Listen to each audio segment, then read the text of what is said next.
Hello students, western political thought व्याख्यान की श्रृंखला में हम टी.एच. ग्रीन के विचारों का अध्ययन कर रहे हैं। आज की क्लास में हम राज्य के कार्य क्षेत्र पर टी.एच. ग्रीन के क्या विचार हैं उस पर बात करेंगे।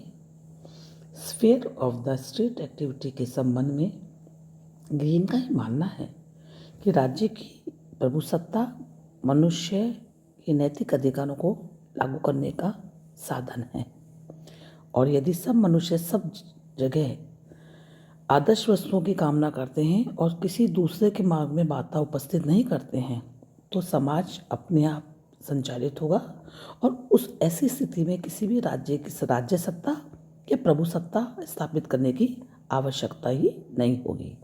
तो यहाँ हम देख रहे हैं कि टी.एच. ग्रीन अपने मोरालिटी का उनका जो सिद्धांत है उसको आधार पर वो राज्य के कार्य क्षेत्र को देख रहे हैं, और वो कह रहे हैं कि यदि मनुष्य अपने आप को स्वचालित कर लेता है या अपने आप को ही रेस्ट्रिक्टेड रखता है तो राज्य या किसी भारी प्रभुसत्ता की आवश्यकता नहीं है।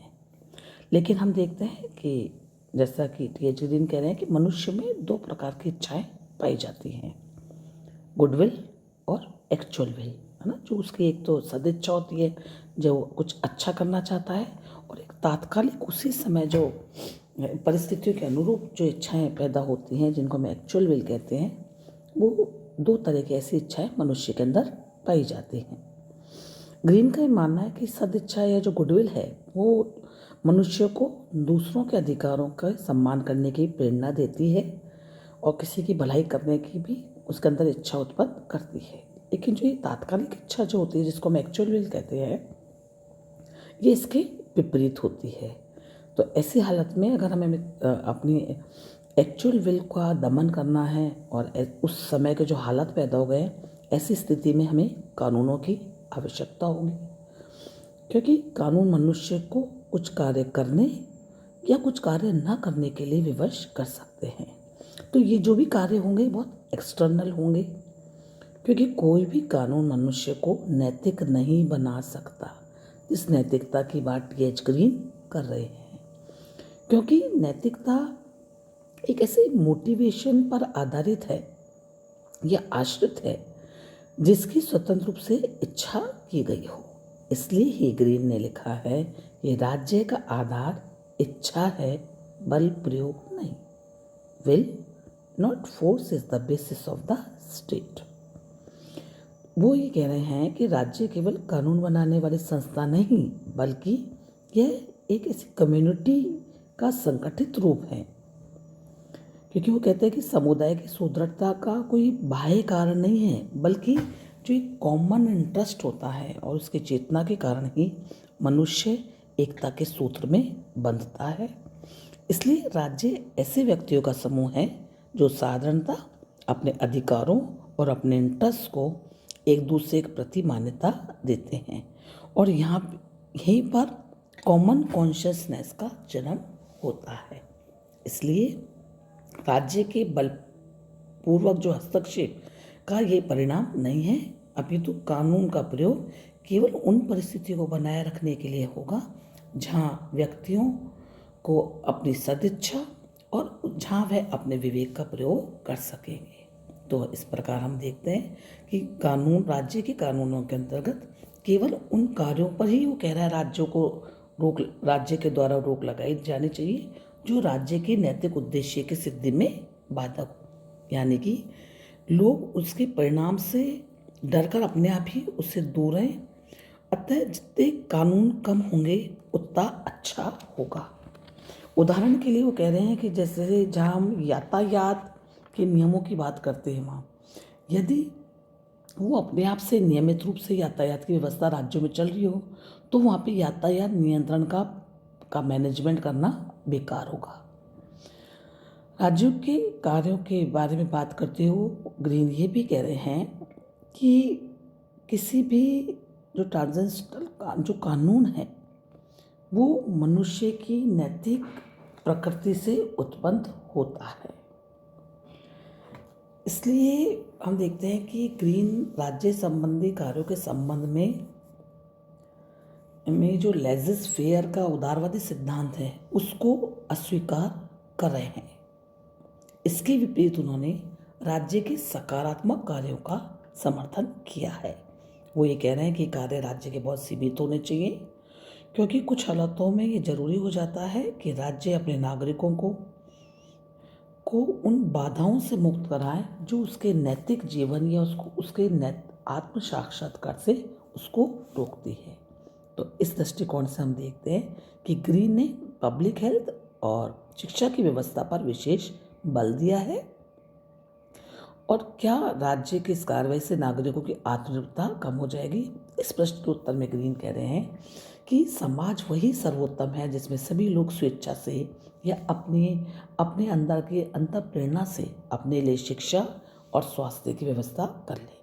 परंतु जब तक ऐसी व्यवस्था नहीं हो जाती तब यह राज्य का कर्तव्य है कि वो समाज के सभी लोगों को सभी सुविधाएं समान रूप से उपलब्ध कराए, क्योंकि शिक्षा के बगैर आधुनिक समाज में व्यक्ति अपंग है। इसलिए फिर जो ये कॉन्ट्रैक्ट की बात होती है, अनुबंध की स्वतंत्रता और निजी संपत्ति की जब बात हो रही है, तो वो ये कहते हैं कि यह कोई एब्सोल्यूट अधिकार नहीं है। इसलिए ऐसे हालत में व्यक्ति को अपने व्यक्ति की रक्षा करने का दायित्व यद्यपि राज्य पर है, तो ग्रीन कह रहा है कि कोई भी स्वतंत्रता तब भी सार्थक मानी जाएगी जब वह सकारात्मक अर्थ में स्वतंत्रता को बढ़ावा देगी। इसलिए वह सभी मनुष्यों की शक्तियों को कॉमन इंटरेस्ट में योगदान देने के लिए जब वो उसको तैयार कर सकेगा। तो हम ये देखते हैं कि राज्य के कार्यक्षेत्र के बारे में जो विश्लेषण ग्रीन ने प्रस्तुत किया है, तो हम वो देखते हैं कि वेलफेयर स्टेट का जो कॉन्सेप्ट है, यहाँ ग्रीन उसको आगे बढ़ा रहे हैं।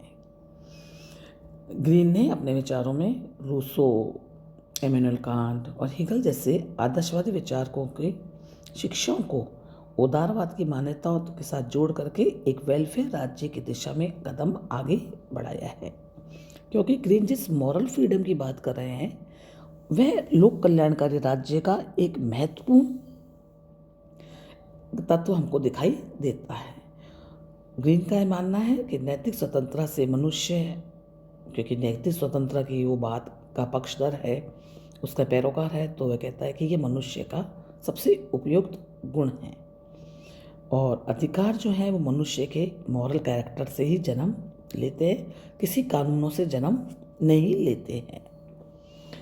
इसलिए यहाँ पे ग्रीन राज्य और समाज में अंतर कर रहा है और वो ये कह रहा है कि राज्य कानून की मान्यता पर अधिकार जो है मनुष्य के, वो किसी राज्य या किसी कानून के मोहताज या उस पर रिकॉग्निशन पर आश्रित नहीं होते, बल्कि ये तो समाज की मान्यता पर आश्रित होते हैं, क्योंकि इनका जो अल्टीमेट सोर्स होता है वो मॉरल कॉन्शियसनेस है।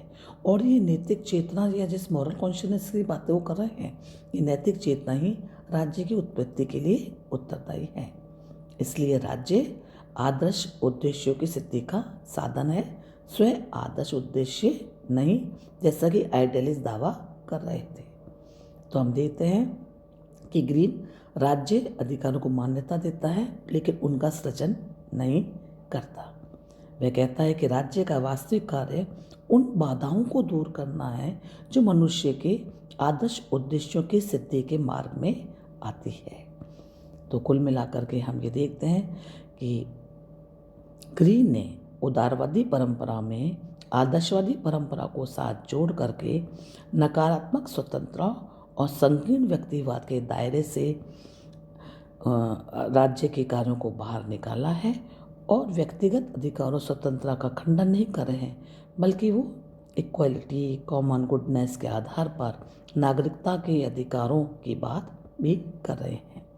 यहाँ वे पृथक व्यक्तियों के जो एक कॉमन कॉन्शियसनेस है उसके अंदर, मनुष्य के अंदर, उसके बारे में बात कर रहे हैं और ऐसा विचार प्रस्तुत करके वे समुदायवाद की जो अवधारणा है उसके अग्रदूत के रूप में सोसाइटी में सामने आते हैं। Thank you.